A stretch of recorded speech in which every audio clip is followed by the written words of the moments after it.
Hello, everyone who is watching this conversation. We usually record this live in the Facebook group Fulfill Working Moms. This one is recorded due to technical glitches. So welcome whatever time, wherever from you are watching, because we share this on audio, other platforms as well. I am your host, Charlotte Freeborg, in the Facebook group Fulfilled Working Moms, and I am the coach for moms who are stepping onto a new career path or have the dream, maybe is afraid, don't know how to do it, need someone to hold their hand. And we make money in a way that feels fulfilling so that we also have time, energy for our kids, family, and not the least ourselves. In this Facebook group, Fulfill Working Moms, we teach, talk, and inspire on a lot of topics we as moms like to know about to help us to create and have this fulfilled life. And sometimes I invite guests in here, other experts, and today I have a very special guest. She's a friend of mine. She's a colleague of mine. She's a fellow author, friend, colleague of mine. Her name is Patricia, but we all always call her Pat Shevland. So I'll just read her bio and then we'll dive into the conversation. So Pat is a professional certified coach through the International Coach Federation, a Qigong teacher and mentor coach providing grief coaching certification for coaches and other professionals. Born to grieving parents, she brings a unique perspective to supporting her grieving clients in finding peace and purpose after deep loss. She's a certified funeral celebrant and the 3 times Amazon bestselling author of How Do I Survive?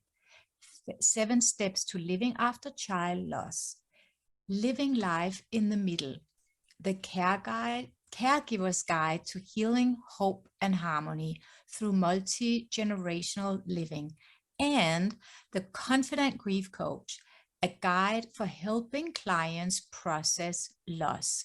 She and her family lives in Minnesota. Welcome, Pat. Thank you, Charlotte. Excited to be here. Glitchy or not, we're here together, so it's wonderful. Yes, we are.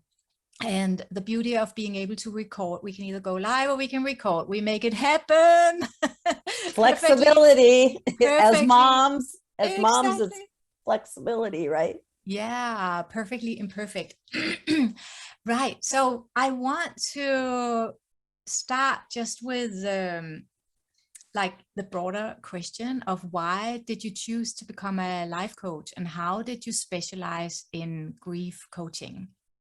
Back in the 1990s, excuse me, I worked for an individual who was well beyond, he was such a visionary.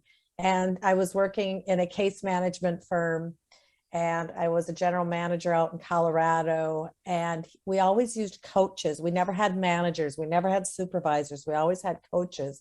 And we used a coaching model. So I remember back in the 90s, late 90s, I started searching coaching and how to become a certified coach. I was just so fascinated by this model of in corporate business, you know, how to coach people versus manage. And I wanted to help people like get their desires fulfilled in life. So I ordered some information. I had a little pamphlet and I carried that around through many, many moves in my life. And it wasn't until 2012 where I decided, and I just had this yearning to become a certified coach. So I just started researching the best coaching places and found one that was based on positive psychology and just jumped right in. So I was a corporate executive at the time, but I decided I'm going to do this and get my coaching certification. And then you asked about how did I become a grief coach? Excuse me, I'm an hour ahead behind you, I think. So I'm clearing my throat yet. Morning throat. I should get someone to come and serve you an extra cup of coffee. Oh, yes. But I didn't become a grief coach. grief coaching sought me out. I started working with my mom, who was a grieving mother who had never talked about it for 60 years. So there's a big, long history about that. When my brother would have turned 60, he died as an infant. She started sharing her deep buried grief and all of the emotions that went around that.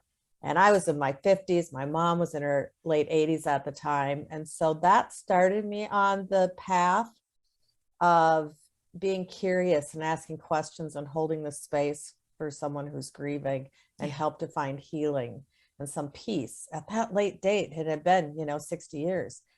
And then when we become a certified grief coach, we need to have coaching hours. So I had to hang my shingle out and say, okay, I'm a life coach, in order to get my coaching hours to be certified. And the first 2 clients who came to me were grieving moms.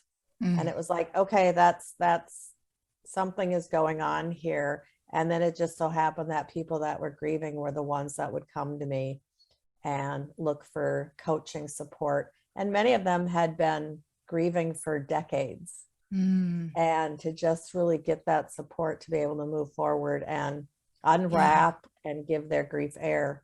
And now over the last decade, that's kind of what I've been doing. Yeah. And I know because we spend a lot of time together in the Miracle Minded Mastery, where we both support the coaches in training. So we have a lot of conversations about that. And so we will come into later what you have created. But we have spent a lot of time. So I know your deep, profound experience and passion for this. So I like to talk about, because here we talk with moms who desire to have a fulfilling career. Do you have any advice you can give to moms who go through grief, how they can, like, some moms have to go to work and some want to, but that conflict and maybe those waves of emotions, but what could be some tips or advice you can give to moms who have to get up and go to work, or like have to function in the day while they go through grief? Right. And it is so very difficult, and everybody grieves differently. Some of us are action oriented, and as we're grieving, being in action, so going to work and doing those things is very helpful for us because it gets our mind kind of on something a little bit differently for a while. But other people just really need to be cocooned and being taken care of at the initial stages. But what I have found through all my work and studies is this: when we can step into our life purpose, and whatever that purpose is, because typically that's our job, that's part of our life purpose, is serving others. And that's what our careers do. That's what our jobs do. So finding that ability to serve others helps us to move from that internal focus of our deep despair and sadness to being able to help others. And it's just this beautiful flow, because as we help others, it actually flows back to us and helps us to feel more contentment, to find peace. Right. And so it's just so important to be able to kind of move some of that grief outwards, because especially grieving moms, and I've worked with a lot of grieving moms, that what they say is their hearts are so filled with this love, but they don't know where to give it. They don't know where to give it now. And so when they can go out and go back into their careers, go back to their work, regardless of what the work is, just by serving others in whatever capacity, if it's working at Starbucks and serving a latte to someone and making their day, can be that it's helping others. It's making others feel good. Yeah. I can almost see that kind of infinity sign, or waves coming up on the shore and pulling back, that give and receive energy. That's we can step naturally into that. We're not supposed to sit by ourselves, but by being with other people also. Okay. Yeah, we're social animals, and so But when we're grieving, we tend to retreat like an animal and want to lick our wounds silently by ourselves. But in all honesty, when we can go out there and just take those tiny steps, that's where tremendous healing occurs. Yeah. But I can still imagine that there can be, I mean, we know that these phases in the grief, but there can still be that time where just getting our mind around like that can help, that we can still feel so vulnerable in our grief that just taking that step and even believe maybe we have something to give to others. There must be like a phase where we have to get to where, okay, maybe I can give something to others. Right. So, and I just want to, I work with people generally who are grieving the death, the loss of someone, but we know that grief occurs in so many ways. Right. I was divorced. That was like a death. That was just, I went through just as much deep grief through that as through other things. I've lost my job after a 25-year career. So just know that these things that we're talking about can be utilized. It's not necessarily after the death of a loved one. It just so happens that that's my specialty. Yeah. But yes, getting into that space of it's getting, kind of empowering ourselves. And a lot of times we need other people to help us do that. We need other people to help us. And so one of the things that I talk about in my program is finding your tribe, finding a couple of people that you can lean into for support, who can help take you by the hand and make you really find those empowerment pieces within you, the goodness that you have, and be there so that when you are scary and you're on shaky ground, they'll help steady you. Yeah.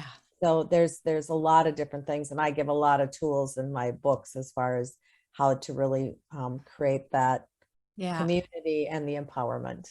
Yeah, I know that. And I think it's so important. I mean, I can share that I did not grow up with parents who knew how to support or maybe naturally go through the grief. It was kind of more, and not to blame them or anything, they just didn't know better. But I felt like there were times in my childhood where there definitely were some grief, and it was kind of like, we don't talk about it, let's shovel it on. It was they didn't know, they didn't have the tools how to approach it or support me as a kid with my Christians. And so I had to learn that later on, like, okay, how to navigate those big emotions instead of being scared of them also. And by having someone who is confident in holding our hand, I can totally see how it's easier to continue to go through the process and navigate in life.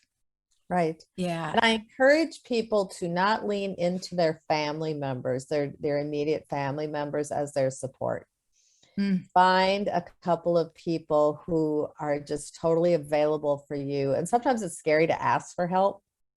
Like, I want to go back out into the workforce, whatever that may be. I want to, I want to go out and do this, but I'm scared. Yeah. Sometimes our families, even though there's much love there, they don't understand, or they may get hooked into our own fear or be so overly supportive that it may actually halt us. So find, a couple of people that will be your cheerleader and your accountability partner. Yeah, but also I think in our family, we have so many other things going on. Then we got to get ready for dinner, to get out of the door. But if you find someone where, when in that relationship, the space is to process, to talk, to share, there's no other agenda. Right. It's easier to, that's why coaching is so powerful. Let's really we have an alarm going on here now. Oh, we're just having lots of good energy here. It was like a really cute little ding. Yeah. Like that was an exclamation point there, for what you were talking about. So I love that. Yeah, I know. Okay. So we are not letting that stop us. I think we are good. I just want to make sure there isn't actually a fire, but yes, we need to be safe. Okay. So I want to ask before we go into I want you to talk about your the program if anybody are interested. But I want to ask you just a few questions, mom to mom. And Yep. you as a professional mom, I know you were breadwinner for many years. What Still am. And still am. Still am. Well Yeah. bragged. Well bragged. Yeah, you're such a powerful mom and woman and grandma. What are things, if you have any advice to moms who wants to step more into that role of bringing in money, like be like just own your power, own that ability to show up professionally and be a mom the best way possible. Do you have any, what would be an advice you could give for any moms out there listening who would like to be more that person who? I think number one is, and I always tell people this, just really be kind to yourself and don't set up expectations that, you know, you need to be someone because other people are doing it, or, you know, comparison syndrome and all of that. Just sit with who you are. And I would recommend, this is what I recommend to my clients a lot of times, is what is it I should be doing? What would I really be fulfilled doing? What am I good at? And so take a look back in your life when you were just like so turned on, just beaming and just felt so energetic. What were you doing? Really take some time to write it down, journal it. What was I doing at that time that just gave me so much joy and energy? And then go out and ask some of your friends and your family, when have you seen me just like totally lit up? What do you see about me? And actually get their feedback. And when you start getting that, you can start taking a look at what might be a great stepping stone for me to get out there and use these talents. We all have strengths. We all have talents. You are filled with strengths, women. You have so many strengths. So it's just understanding what are yours. What are the things that just really fill you up? Because then it's not going out and finding a job. It's going out and serving the world with your beautiful gifts. Yeah. Yeah. And making money for it, because we deserve to make money. Money is a perfect thing to be making because it helps us support our families. It helps us support ourselves. It helps us support our communities. And be able to send to others and support and contribute. Yeah. Thank you for that. And I think also, but you and I both know about human design, that it's okay that we don't find the one thing right away. It's okay to make changes. You did that, right? I've done that. It's okay. We don't find the one thing and that's what we do the rest of our life. There's a way to gradually like transition into other things. Right. Yeah. Right.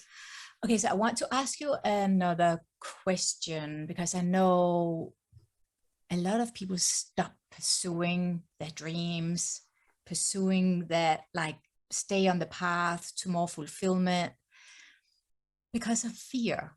So I would like to ask if you can think about a time in your life, in your career, where you were really maybe terrified or afraid of making a decision, but you did it anyways, and how it maybe turned out. That is so interesting. One thing popped into my mind. I was working as a nurse in a hospital, and I was interviewing for a job that was a nurse case manager. So it wasn't like work. I was a straight night worker, all of that kind of thing. And I had a small child at home. I had my family, and I thought I want to get into normal hours. So I worked during the day and have weekends off and holidays off. And I was sitting in an interview with about 12 people interviewing me, had never done case management work. So I was just kind of going by the seat of my pants and connecting with them on that level. But then they said, You need to be able to go out, and one of the requirements is to be able to be a strong public speaker. Well, when I was in college and I took speaking courses, I froze. I almost vomited. I was so scared I would just shake getting up and publicly speaking. So I had to go home and decide, can I do this? If I have to get up and present in front of people, which was a requirement of the job, am I able to do this? And it made me so scared. I just like in the pit of my stomach. And then finally, I gave myself a little talking to and said, listen, you can do this. This job is like a perfect fit. And if it's a perfect fit for you, then that one piece is not going to get in your way. And it's time to overcome that fear of speaking. Mm. And I did. Yeah. I took the job, and it literally, that was my first step into a 25-year career where I started as a nurse case manager. I ended up being one of the top executives and the vice president of the whole case and claims management. So it's like it propelled me. And now look at what I do. I go out and I'm speaking all the time. Right? Yeah. I love that so much. I love that so much. I had that fear as well, but just, did the little steps, like, and even there we can get support. Yes. Right. I've been a member of Toastmasters for several years. Yes. Right. Just I decided to do that when I wanted to speak more in English. Yes. To practice, because until that time I had only done speeches in Danish. So I thought, okay, that's a great way to get some support and learn more structure and get some networking done. So there are many ways we can get support. I love Toastmasters. I love Toastmasters. I actually started a Toastmasters club in the organization I was in, and I was still scared. I mean, when you get up in front of people that you can feel a little bit naked, but then the more that we practice it and being around people that just want us to succeed changes it dramatically. Yeah. Yeah. Beautiful. Beautiful. Thank you for sharing that, Pat. I think that's important for many to know. What you just talked about, like you got the invitation to do this, and that was part of the package, to trust that. Mm-hmm. Trust. It's like we often see, like, trust the signs, trust the bread, like, but this is like a practical example of what that means. Yeah, part of the package. Beautiful. So I would love for you to share a little bit about this beautiful, confident grief coaching kind of program or model you have created. I know you have an acronym, BREATHE, the letters in the word breathe. Could you walk us through that and tell us what that stands for, and maybe why you chose that name? I chose the name because, we were writing books. You and I were in this book writing program, and I just want to say I have a little thought, so I'll just take a sip of. That's okay. We both we're really connected. We're in a cozy conversation. So I knew that I just had like this, there was things that I could share with others about grief. And so I was focusing, my first book was about helping grieving moms. It was really targeted to grieving moms. And I had all these steps from my career as a nurse. I had done training in mind-body medicine. I'm Qigong trainer, which has a lot to do with emotions and how to balance our energy. All of my coaching through positive psychology, but really working with these moms. And they were my wisdom keepers. So they shared, and I could see what were the things that we could be doing in the coaching model that helped them to move from just frozen in place and hardly able to get out of bed to actually having energy and feeling a little more confident to be able to get out there and start living life again, feeling a little bit more fulfilled. And so the BREATHE acronym just kind of showed up because when we're grieving, our breath gets caught and we forget how to exhale. Right. And so each one of the letters in BREATHE are some steps. Grief is not linear. There's not a step by step process. You don't start and then never get over it. It's always a part of our beingness, but it's like, how do we get the grief to coexist with purpose and some peace and even joy. And Right. so these are all just various steps that we go through. And I don't have time to go through all of the steps here, but just know that it's understanding ourselves and some exercises to really understand who we are and kind of create a baseline of where we're at in terms of our life engagement and where we are in our emotionals. There's health and wellness, kind of creating our own toolbox of that, creating that tribe, the support system, just really diving in. And if we have issues like with other people or perceptions about ourselves, how do we reframe those so that they're powerful and we feel more empowered? And then the final thing is really engaging into a life of purpose, which we've already talked about. So what does that look like? So there's all these steps. And so my Confident Grief Coaching program really was born from that I have a vision. I came to me the month after my mom died last year. And it just was like a little voice that just said, you're not done with grief, because I was doing some things with caregivers. And it's like, you're not done with grief, girlfriend. You need to still be working in the grief space. It was just a voice in my head. And this vision came that I want to be able to provide accessible and transformative healing for grieving families throughout the world. And that just came to me, and I thought, oh, and I believe in God, I believe in source. And it was like, okay, I'm getting a message here. This is important. And I realized that I can't do this coaching one person at a time. So I started a grief coaching school. And so I certified people, and they're not always professionals. They're people who have had lived experiences of grief. And now they're passionate about helping others because they know that the support is needed. And so they come in, and I have a program where I actually certify people into becoming grief coaches, and then they get my Breathe program and take it out. And so that's where we get the accessibility throughout the world and the transformation, so that there's greater numbers of us doing this work out in the world. And I know you had it approved by International Coach Federation, which is a huge thing. So congrats for that. I just got goosebumps, like really from top to toe by you sharing like how that just came to you. And it's so beautiful. Thank you for following that guidance, because I think so many times we don't trust that guidance. So kudos. I'm so happy for you. Thank you. Yeah. Thank you. And Thank how you. it's going. So before we share where those who wants to connect with you, learn more from you, where they can contact you, I have, and I know you have a gift for them. I want to send them somewhere where you have a gift, maybe one of your books. I have one more question for you. Yes. And it's one I ask everybody. Okay. And it is, what is your definition of fulfillment? Oh, fulfillment is feeling so good in my own skin, being able to give as much and receive it back. It's like the whole package. It's very hard for me to define it as just like one little sentence. Fulfillment is just, it's all of it. It's just feeling great, feeling accomplished, serving others, being surrounded in love. Yeah.